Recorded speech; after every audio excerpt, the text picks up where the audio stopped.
trong chia sẻ toàn sẽ từ đầu tháp biển đó phần nhập vào má nó cũng thuộc khối sang hàng hoàn để qua sát tuần chi này nếu quý tuần niệm lúaวันนี้วันเดลอีสชินจีพอถือเป็นเมซึแต่เราหนูถ่ายรูปจะถ่ายรูปให้อีกคนรู้มองอีกคนรู้มีการจบเลยโอเคตอนนี้ป้าเสร็จตอนนี้กูตุนเรียนรู้นี่ว่าซินดี้อันสวัสดี Hello sis, how are you? I'm doing good. Thank you so much for having me. Well, welcome to my channel, my talk, and it's so great that you can make a time to come and we can have a chat. I know that you are a very talented lady who have a lot of experience working with the non-profit organizations, and you are very creative, having your own textile brand. And you have been involved with so many non-organization, profit, organization. And I knew that you grew up in Paris. Yes, that's right. Yeah. Now, can you take us back to, your childhood when you were in Paris? Why you moved to the U.S., if you can? Well, we moved to the United States when I was very young. And so I probably want to be able to tell you exactly why my parents moved there, but I think that what I recalled is that it seemed that French was the best option for us, since French was one of the national language of Laos, and so a lot of our older siblings spoke French, and so I think our parents thought it would be easier if we go to France, then it would help a lot of the older children. So we went to France. 1977, I believe. And so I grew up in France in a very small town in the suburb of Paris for 13 years. And then we ended up moving to the United States in 1990. Was it hard for you? To move from another country to another country? It was challenging, I think, because of the language barrier. When we went from Thailand to France, I was pretty young, and so it was easier to learn the French language. But then we moved from France to the United States when I was already in my teen, and so the language was a little bit more challenging for us to really learn English. And as you know, in France, everybody learned the British English now, and so we have all of the accent that goes with it as well. And then you come here, and then you cannot understand anything that American people are saying because they have their own accent. So it took us a while to really learn about, just how to, to listen and learn the American language. So were you speaking English already prior to moving to the USA? Or? Yes, we did. In France, English is actually considered, you can either choose it as, it is a required language. So you can be a second language or third language, depending on it. As part of our education, we had to have first language is French, right? Mm-hmm. And then the second language you can pick Spanish, English, or Russian. All right. And then the third language that you can still choose one of the three as well. Wow. So all the way until high school, you have actually three languages. Right. So when you moved to the U.S., you went straight to high school level? Or? We had to redo. Actually, I graduated from high school already in France. Uh-huh. But then when we came to the United States, my brother also recommended that we probably needed to retake the last year of high school. Right. Because that way it'd be easier for us to transfer to college. Mm-hmm. Because then if you go directly to college after graduating from France, then we have to take a English, what they call it, the TOEFL exam in order to pass the English assessment in order to get into college. And so he thought it'd be easier if we just redo the last year of high school in American school, high school, and then that way it'd be just easier for us to go directly to college like all of the other kids, right? So that's what we did. So what field did you study and got into? Well, that's kind of interesting that I kind of come in full circle in a way, because when I was in France, I actually studied art. I was planning on going to art school, especially fashion design in Paris, right before we moved to the United States. And of course, when I came here, we didn't have a lot of people who really were able to help us navigate the system. And so I didn't even know that I could have gone to a technical college in fashion design, right? So I did, like I said, I did my last year of high school and then ended up going to college, directly to community college, and then transferred to a regular 4 years college. And then I realized that because, like I said, I was not aware of the other opportunity, then I just decided to go the right path for getting my 4 years degree, and then and then choose a different career, right, a different degree. And then I ended up going to the University of Wisconsin after I transferred from the community college. My second choice, of course, has been if I was not going to be going to fashion design, I was going to go into law.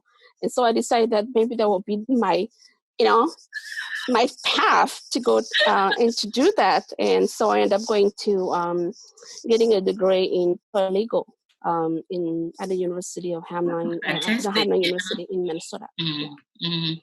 So what happened to your dream? Your fashion designer dream? Well, like I said, I thought that maybe going to college and getting a degree in law, I could also make a difference in my community and with other people, especially community of color, right? And that's been one of my goals is to do that. But then I realized after 4 years degree in college and doing a lot of things, especially a lot of research as well. Even as a paralegal, you have to do a lot of research. Right. And I realized that maybe that's not really for me as well. It's very competitive as a field.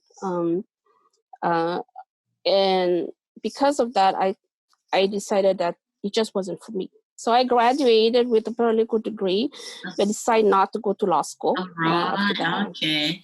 What a shame. You could have been, you can always go back, can you? Isn't why, that's why you got involved in so many nonprofit organizations, during your times in there, isn't it? And you also set up quite a few of the new one as well. Wow. Share with us some of the, you were the one that you were starting in, when you first go to the US. I think you were the co-founder of quite a few organizations down there. Which one? Wow, I think the one is the I think the one that you what's it called? Can't remember.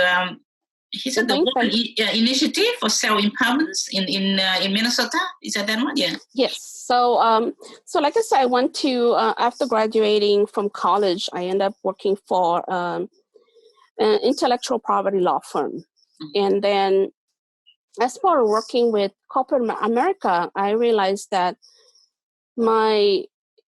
it's not so much that it's competitive, but I think I also realized how much my heart and my passion was really about my community and community of color. And so I ended up volunteering for a nonprofit organization, the Women Initiative for Self-Empowerment at the time, and just as a volunteer. And then because I got to know the people and all of the wonderful women there, they were all from different part of the world as well. We had, of course, American women, but we have like Somali women, Ethiopian women, Asian women as well. And so I really loved the work. And it's just how I end up in the nonprofit sector, just by accident. Because I got to meet those people and I mean those women. And so when the opportunity came about really building the organization, they asked me if I will be willing to step up and serve as the executive director. And so that's how I end up working at the Women Initiative for Self-Empowerment for over 6 years. Right. And not only that, you also sit on, quite a few boards as well, isn't it? Yes. Is that through that too? Share with us some of your experience, some of your fond memory, from those, what have you learned from through, moving through that ladder? Well, I really on one hand, is that it's really gratifying to be able to work with the community and to be able to support a lot of the work that, a lot of issues that a lot of, community of color, especially immigrant refugee women are facing, right? But then I also learned that, like everything else, here, especially here in America, there's a lot of inequality, right? When you talk about racial justice, you're talking about economic justice, for example.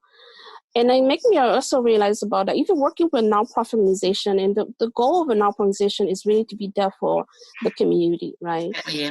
But then I also realized that without having the capacity as an organization, the structure to really build the foundation, is really challenging to be able to support a community. And as an example would be that when I was working at the Women Initiative for Self-Empowerment, as the executive director, you don't have enough staff, then you have to do everything. So you're wearing like so many multiple hats. You are not only the person who has to do the accounting in a way, like the bookkeeping, you have to be the one writing the grant proposal, you have to run program, you have to also manage employees at the same time, and it's just because you don't have enough money. Like a lot of more stable organizations that are much bigger, for example, they have a specific role for position, right? So you have an executive director that's mainly providing the leadership for the organization. And then you have a bookkeeper or an accountant position by itself, right? And then you have somebody else. Right? But when you're a very small organization, you have to do everything. And so I feel on one hand, I kind of like come back full circle with the Hmong Association in Washington, is that now I'm also doing exactly the same thing, right? Because it's so very small organization that as the executive director now, I have to do everything again, like all of the. But look at the positive way, right? That means that's why you learn. Isn't it? You learn to be you do multitasking, you learn so many skills, isn't it? Like from bookkeeping to, fun programmer and managing all the people. So that, like you learn so and many things through that. And what year was that? That must be a while ago, isn't it? Now the structure probably changed a little bit, do you think? Well, that's the thing about community of color, right? When we're talking about community like the Hmong here, or we're talking about the other smaller communities such as the Mien and the Khmer and the Lao as well, is that I don't think that we as community understand what the nonprofit sector is, and what it means to really run a successful organization that can be there for the long term to support the communities. And so we struggle constantly in terms of getting funding to really support our communities, right? And so that's now has become one of my passion here, is that, and that's when my second hat I'm wearing is as the co-founder of the Hmong Impact Giving Network, right? And we are a giving circle, a national giving circle. And I don't know if you're familiar with Giving Circle, but Giving Circle are pretty much just a group of people that come together, and then they fundraise or they put their money in together in a pool, and then they select organization to give the money to, right? And so because what I have learned through my experience working in the nonprofit sector, one of the number one challenges for community of color, especially that has a nonprofit organization, is that they lack the capacity, and they really lack, and behind the lack of capacity is the lack of funding, right? And so it was important for me to start an organization that can help support organization, especially big Hmong organization across the country with seed money for them to really build. But are you only involving the non-profit organization for the Hmong, or it's sort of a mix of the Southeast Asian community? For the Hmong Impact Giving Network, it's just really just for Hmong South. The Hmong, the Hmong organization across the country. And so we're really trying to build a new generation of Hmong people who are also philanthropists, really who understand why Hmong nonprofit organizations need funding, and they're willing to support those organizations as well. How do you get people to support you? I mean, I know that I'm probably similar in situation like you over here, right? You are one person and you run the whole virtually whole organization like you, right? Yeah, like one person show. It's very hard to get people who have the same passion like you, right? Like you and I. So if you want anything to be, to work or to, you just have to do. You just have to put everything in there. Now, yeah, you're right. Yeah, and also, I also know that you are passionate, right, about helping people, and you also sell advocacy, isn't it, for all the people with disability as well, right? And you have, especially issues that concern women and children, right? Can you share a little bit about that with us? Yeah. So, a lot of people may not necessarily know this about me, especially nowadays with everything's just being on social media and in Zoom meeting, and they don't see me walking through the door, for example, then they don't know that I have a disability, right? But those who know me and have worked with me and know that I have a physical disability. And so when I was a year and a half, I got polio. And so my parents were proactive at the beginning to make sure that I get medical attention. And so my polio didn't really progress. I mean, it didn't get worse. And so I do walk with a limp as well after that. And so because of my experience growing up as a person, as a child with a disability, and later on as a woman with disability, it has also, that's another one of my purpose in life is that how I can also help and support other people with disability, especially in the Hmong community, right?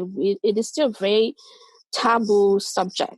People, we are still very extremely protective of children with disability. And then based on which family you belong to, it can have some negative or positive. I mean, especially as a child, that you can have positive and negative experience, right? And because of that, it was important that that we as a community start looking at how we can also support people with disability and to making sure that they are being successful, make sure that they have a good life, and that they get to make decisions for themselves at the same time, right? Mm-hmm. Because again, like I said, a lot of Hmong parents are very protective of their children with disability, and so they tend to really not wanting them, to do more, even though they can do more, right? Yeah, they're quite protective in a way, isn't it? Because they're very protective.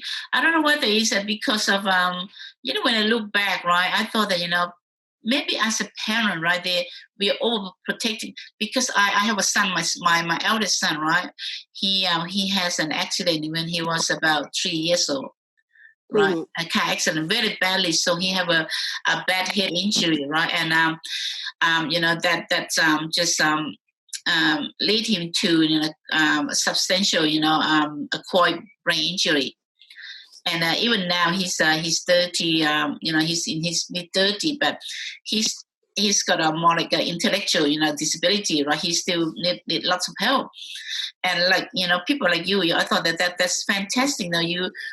You have to be in that position. You have to live in that position to understand, what people with disability or, have been going through, or with the family that, who have someone that have a disability, to understand. Mm-hmm. Yeah, and the I'm not going to say it's not really the thing also with me, and particularly, as you know, is that my dad as well, right, had a disability too. He lost one of his leg to the war, and so it was on one hand, growing up as a girl with a disability, having a father who has a disability as well, but and you feel like maybe you may get a lot more understanding. But then I also realized after years of really looking at these particular issues that but again, because nobody, in our community, we don't talk about disability, right? We don't have resources as much, right? And as you know about my dad, because he became disabled and he has to shift his career. He could not be what like other Hmong men have been, farming and do all of the things that we as a Hmong community will be doing back in Laos, right? And that's the reason why he ended up going and taking photography and then become a business and an entrepreneur. But right? He is the best photographer in the history, And when I growing up, right, that's all I can remember. I didn't even realize, remember about his disability. To be honest, yeah. When we talk about this subject, how do you find the Hmong, right? Do they open up a little bit, or they still sort of put that under the carpet and just don't talk about? Yeah, I think we are doing a much better now. I think because there's a newer generation of Hmong with disability, but also there's also a whole new generation of parents as well. Who understand and also who have a lot more resource nowadays to help support their children with disability. And so you see a rise of Hmong parents with children with disability who want to advocate for their kids with disability. So because of that, there's a shift in wanting to talk more about it, right? Okay. But it's still, the challenge is that it's still not as easy, right? It's still not easy for people to talk about it, but it's more out there. I still remember that when I was growing up, it was really challenging to see and to meet other Hmong with disability like myself, right, in the community. Again, because based on what I shared earlier, parents tend to wanted to keep their kids with disability at home, and so they never get a chance to go out and interact with other people and with other Hmong kids as well.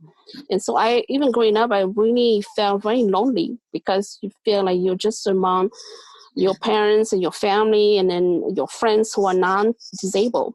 And so you don't see yourself in that being reflected. You don't see your issue being reflected at all in the community, at school, and things like that.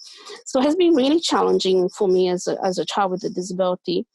But I think today is different. I think a lot of parents have more resources, either through the city or the state. So they're more acceptable now, are they? Mm-hmm. Yeah, but again, we just don't have a lot of the terminology, right, related to disability. We have a lot more Hmong. Yeah, that's right. How do you say Hmong? I think it kind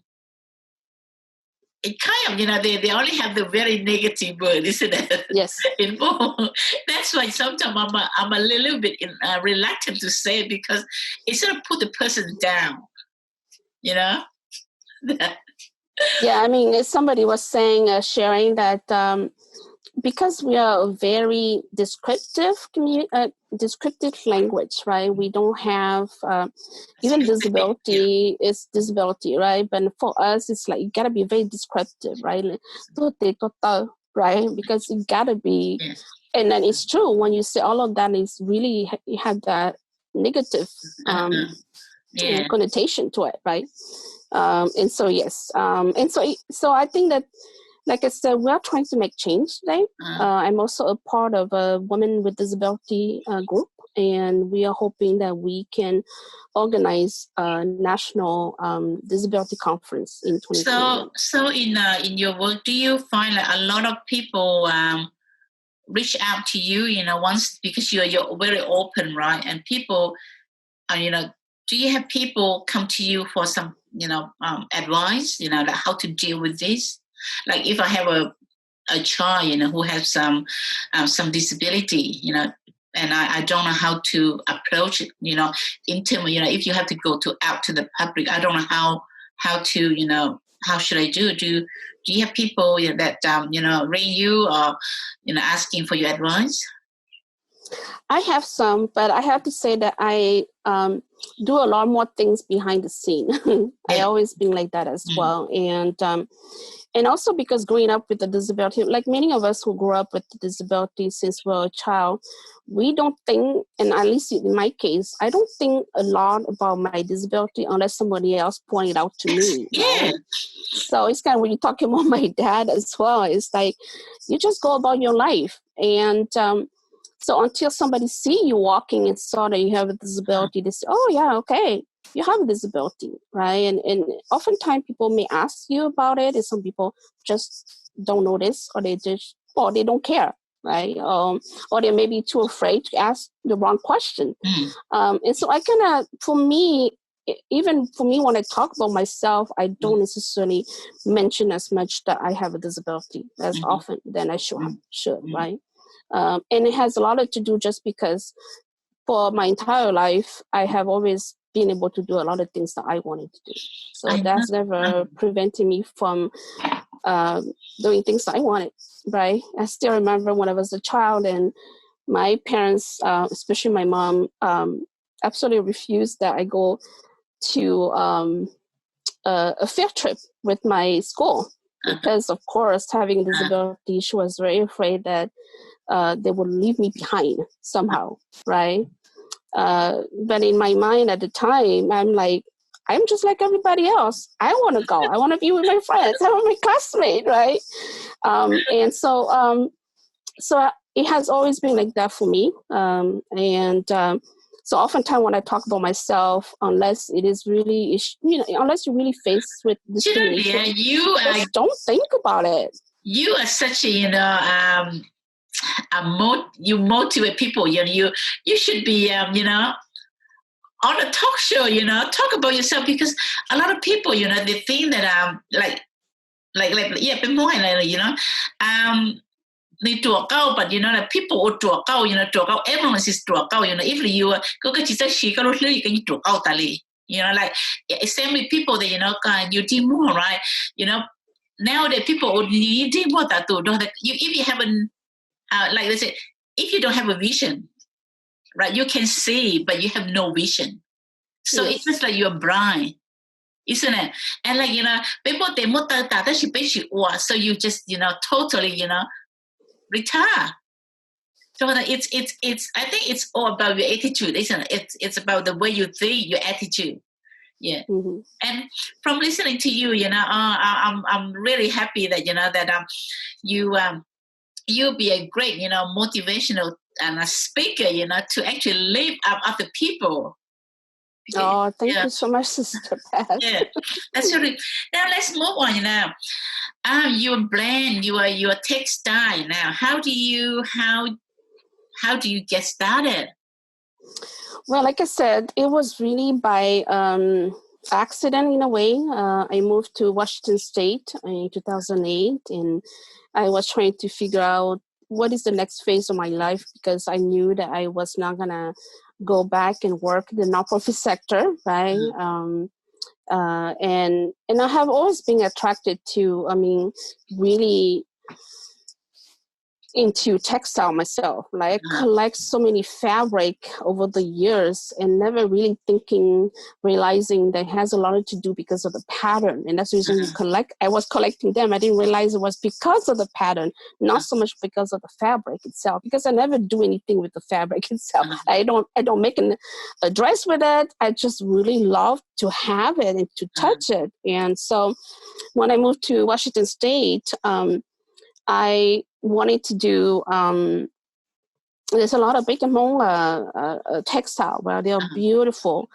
But as you know, it's very colorful, right? And it's only for us that we can use that kind of color, Hmong clothing, right?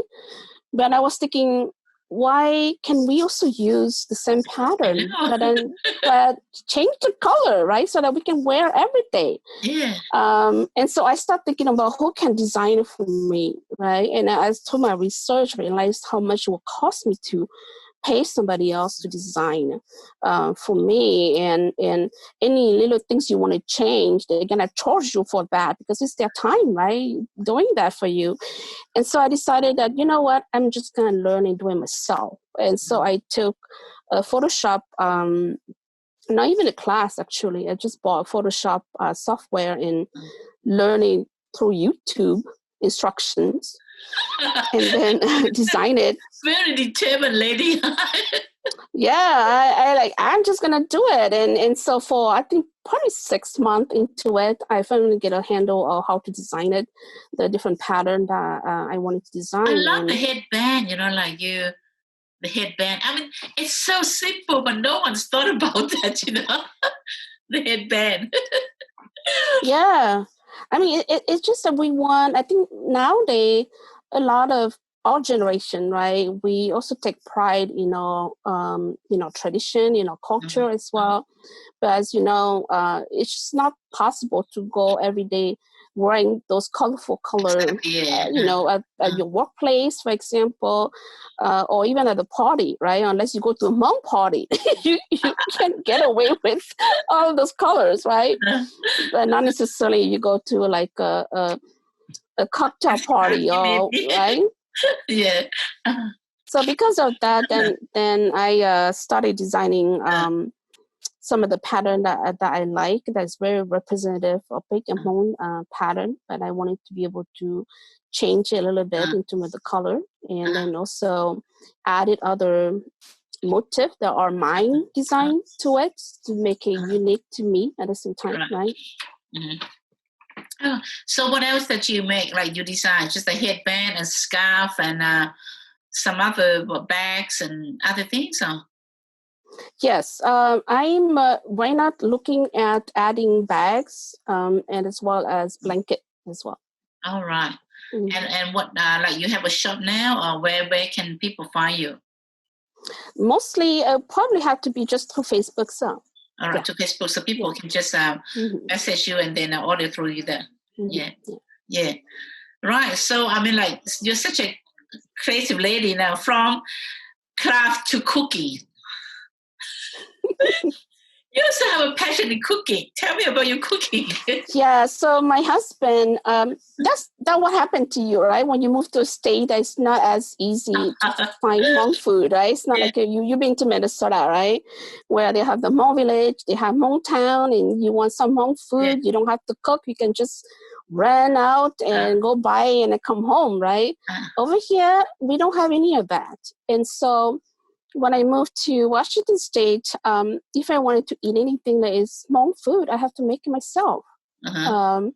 So I never had to really cook as much when I was in Minnesota into my Hmong food, right? And then once I was here, I had to learn how to make Hmong food and cook that for myself. And then I was just, I don't know what you call that, just very fortunate that I met my husband. He's Japanese American, but he's also a chef. So he cooked a lot of Japanese food as well. And so when he was ready to start his own business as a catering business, I thought that we could kind of like add some of the Hmong food fusion. Yeah, and then also other Asian dishes as well to make it more of a fusion, Asian fusion food for us. And so yes, because of that, then we're also working on a catering business as well. All right. So when did you meet your husband? Is it in the, you said in Minnesota? Or? No, it was here in Washington State. Yeah. Also, all right, yeah. Wow, that's great. So it's kind of like business, family business, isn't it? Yeah. And what is your favorite cooking? What's your favorite dish?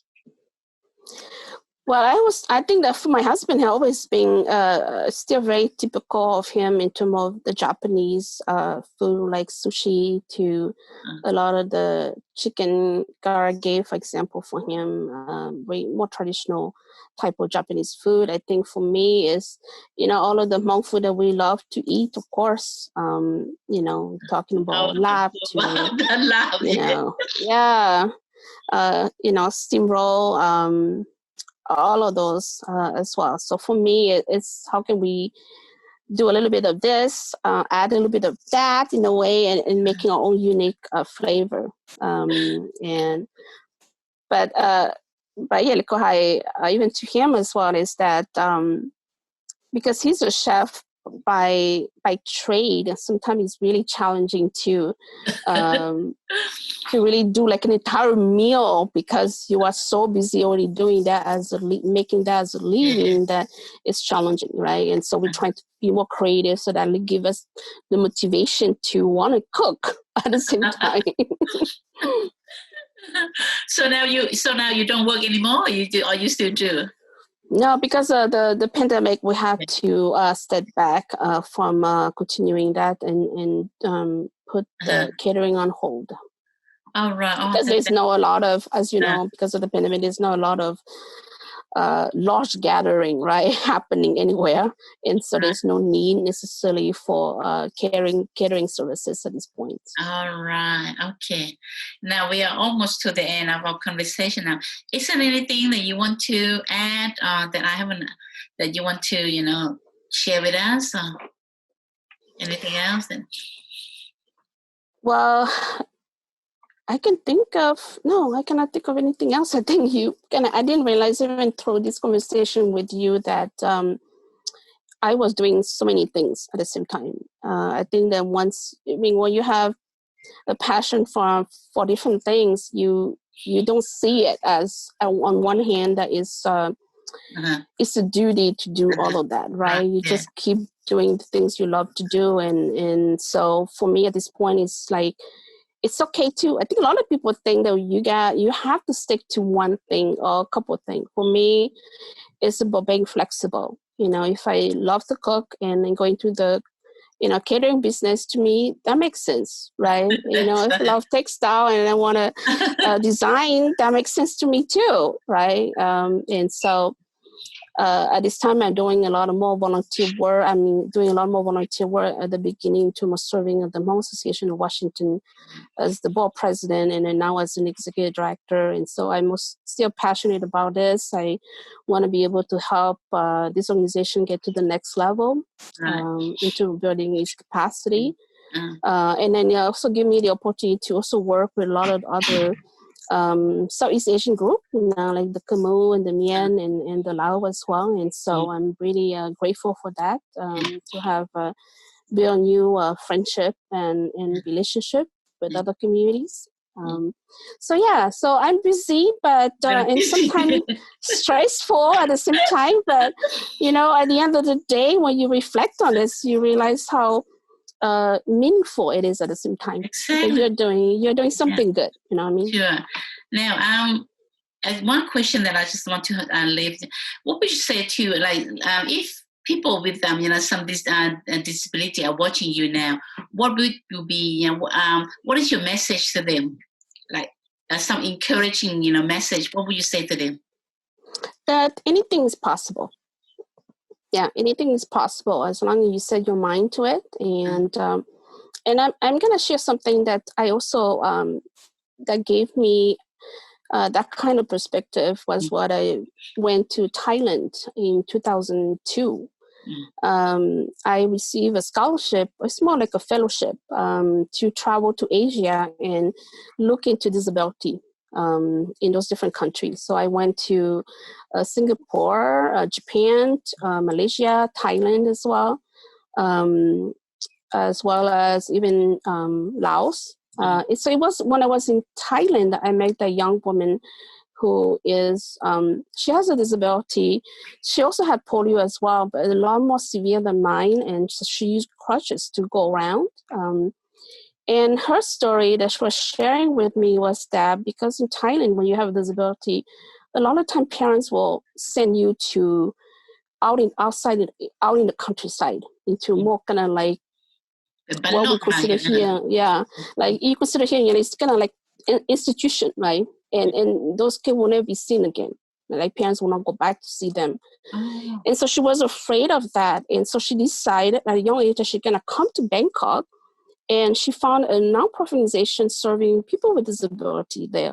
And so she moved to Bangkok from her little village. She moved to Bangkok, Bangkok, and she was able to work there, right? And so the non-profit organization was helping her, and because she has her disability, but she was very good at English. And so she learned English, and she was able to help a lot of the foreigner to help them with Thai language, right? And also be able to translate for them as well.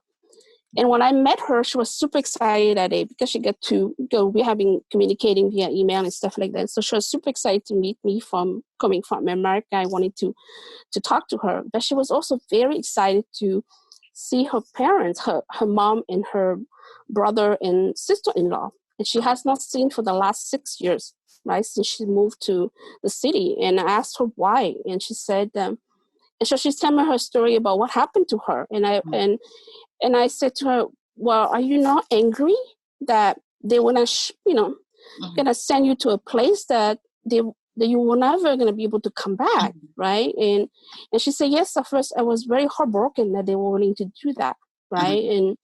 But after 6 years working here and be able to take care of myself and earning money, I realized something is that I have to show my parents what is possible. Because if I don't show them what is possible, that in their mind, they always think that I'm not able to do things for myself. And that's the reason why she was really excited to be able to see her mom and her brother and her sister-in-law, because she wanted them to see her be able to take care of herself, having a life of her own, so that they can see what is possible for people with disability. And so for me, I realized after talking to her that on one hand, this is what we are here for at the same time as people with disability, is that even though people tell us that we are not able to do certain things, or that we also have to persevere, right? We have to be pushing it forward and also show to the community, show to our family that we can do a lot more than they expect of us to be able to do, right? And when we do that, then, and like I said, anything is possible at the end of the day. Exactly. Yeah, that's right.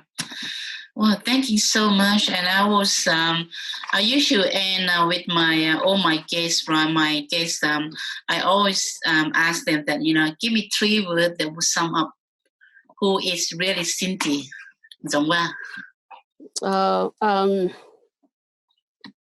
I think for me, it's that I'm compassionate. I also lead by example. I believe that it is important that you want to show up in people's life. You have to be a role model and be there, right? First, you cannot expect other people to do things you're not willing to do first. The other thing is be kind as well to others. And giving them also the benefit of the doubt as well. When you meet with people and that you don't understand where they're coming from, is to also give them that space to for you to learn from others. So compassion, live by example, and be kindness. Thank you so much, Sister Cynthia YongVang.